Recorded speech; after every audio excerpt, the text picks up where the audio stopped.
তো 5 তারিখের পরে বিএনপি খারাপ হয়ে গেল কেন হঠাৎ আপনার কাছে? আপনার বাল গজায় নাই যে এই আপনি যদি বিএনপির সাথে দ্বন্দ্ব করেন তাইলে ইন্ডিয়া আবার এখানে ঢুকবে? আচ্ছা, আপনি বললেন যে আপনি কি সবাই মাফ করে দিয়েছেন আপনি আওয়ামী লীগকে। চাচার সমস্যা কি? ভিডিও টিডিও আছে নাকি রয়ের কাছে? টাকা পয়সা লেনদেনের কোনো কিছু আছে? সমস্যাটা কোথায়? আপনি এসে বললেন মাফ করে দিলাম, এটা আপনার কথা হওয়ার কথা না। আরে ভাই, গত 15 বছর এই দেশটা ইন্ডিয়ার কাছে বিক্রি করে দিয়েছিল। আপনি সেই দেশের স্বাধীন হবার পরে আপনি তাদেরকে মাফ করে দিয়া তারপরে তাদেরকে নিয়ে থাকতে চান, কারণ কি? সমস্যাটা কি?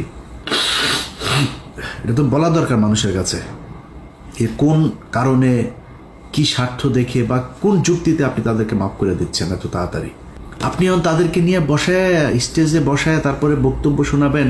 পিছনে দেখি ওই যে শফিকুল ইসলাম মাসুদ চোখ বন্ধ করে মনে হয় বিশাল ধ্যানে আছে, মানে ওর বাপ ওই সন্তোষ শর্মা বক্তব্য দেয়, ওর বাপের বক্তব্য শোনা মধুর, মানে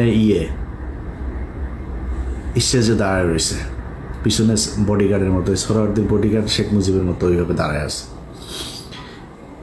এটা এই জন্য এই 15 বছর এই জন্য মানুষ জীবন দিয়েছে।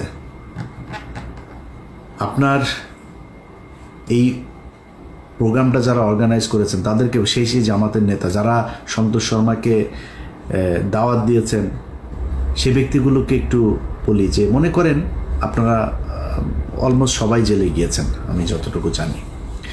জেলে যাওয়ার পরে আপনার স্ত্রী বা মেয়েকে পুলিশ আপনাকে ক্রস ফায়ার দিবে এটা মনে করে তারপরে ধর্ষণ করেছে, ধর্ষণ করে পেটে বাচ্চাও দিয়ে দিয়েছে।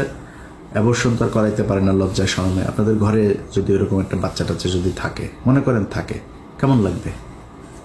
আসতে কিনা ওইটাও তো আল্লাহই জানে। থাকতে পারে না? কেন বললাম জানেন কথাটা? আলেপের কথা মনে আছে? আমার এই চ্যানেলে একটু পিছনে যায় ভিডিওগুলো দেখেন। এই পুলিশ অফিসার এক ব্যক্তিকে ধরে তার স্ত্রীকে তার স্বামীর ক্রসফায়ারের ভয় দেখিয়ে রোজা ভাঙিয়ে রোজার মাসে তারপরে ধর্ষণ করেছে। দেখেছেন আমার এই চ্যানেলে ভিডিওটা? এরকম 16 জন আমাদের বাংলা এডিশন অফিসে গিয়েছিল।